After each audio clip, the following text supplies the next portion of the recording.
Sram NX Eagle, is it worth the price? Is it worth the price? Little spoiler, yes, it is worth the price, but there is one failure this group set has, and I'm gonna tell you about it, and maybe we'll even be able to catch it with a camera.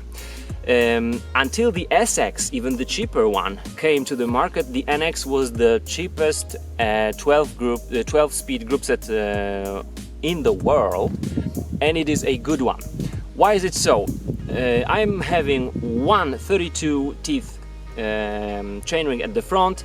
Here we have not the 1050, we have 1150 on the 12-speed cassette. Why is it so? Because this group set was meant to upgrade bikes, not only to be able to build new, cheaper 12-speed equipped bikes, but also to upgrade your bike. So if you're running just a normal Shimano hub with Shimano free hub, you can simply swap the Shimano Diore cassette with this one and you are good to go. So no need to lace the wheel with the new hub, spend more money. No, you're buying a cheap group set, budget group set, you are putting it onto your bike, and it's supposed to be working, and it does work. So this is really advantage of this group set. The rear derailleur has the clutch, so it works well. The chain is stable. I never had a chain drop even once during the races. This one is already about 1000 kilometers ridden. Chain never dropped at the front, never dropped at the rear. So yes, this group set is robust. It is much heavier than XX1, which is understandable, but it's also much cheaper. But it has this one little problem during the shifting. Let's try to catch it. Shifting throughout the cassette is without any problem. It is crisp, it is okay. So going up, going down is no problem. But maybe I'll be able to catch the slight problem it sometimes has.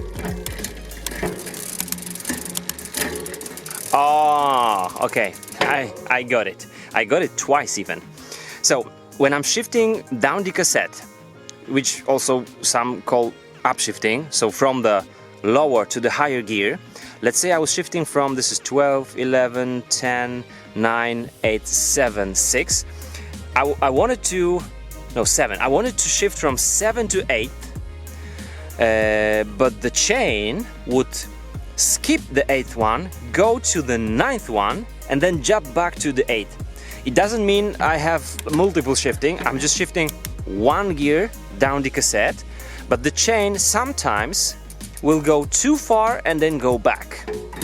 And that's what's happening with the NX, whether it's new, whether it's used, because when the drivetrain is new, you can feel it is kind of stiff. It is definitely on Eagle, it's stiffer when the drivetrain is new. But now it's been ridden for 1000 kilometers, so it's all as crisp as it could be, but it still does this overshifting.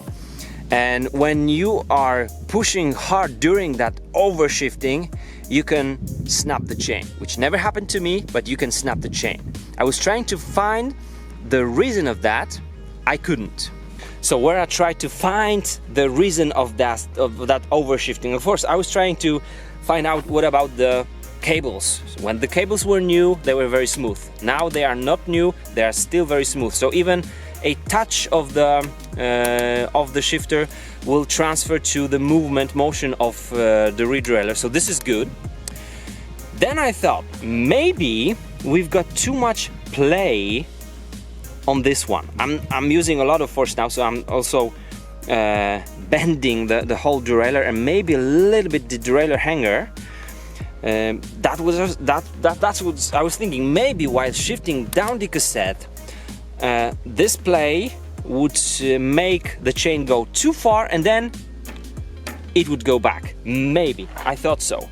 But then I checked it on my Meridian 96, the full suspension bike, with the XX1, which has been ridden for 3000 kilometers, and it's got very, very similar play. And interesting thing is that it happens sometimes now on my XX1 drivetrain as well. 3000 kilometers, same chain, no changes to that drivetrain. It wasn't happening, it never happened until maybe 2500 kilometers on the XX1. On this one, it was happening from the very beginning. It can overshift from 7th to 9th, it can overshift from 3rd to 5th. But it's somewhere between 3rd and 7th gear, I would say, normally. It never happened further away to the sides of the cassette, but yes, it does happen. Couldn't find any failure right here, because this is just working fine. It's clicking nicely. I think I wouldn't recognize actually the work, how the shifter on the NX, GX and XX1 work.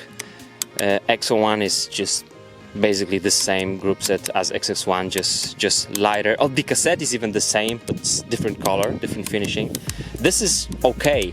I don't feel any play, any problems right here.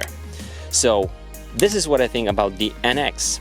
So yes, budget group set, good price, great quality for it. It's like really solid group set, no problems with that. It's a little bit heavy, but it's supposed to be at this price point. This little overshift thing, I think that you NX Eagle users will confirm that it does happen. And now I'm curious to see, what about the SX? What's the difference between the NX and SX, and why SX is even cheaper? That's it for this episode. See you guys.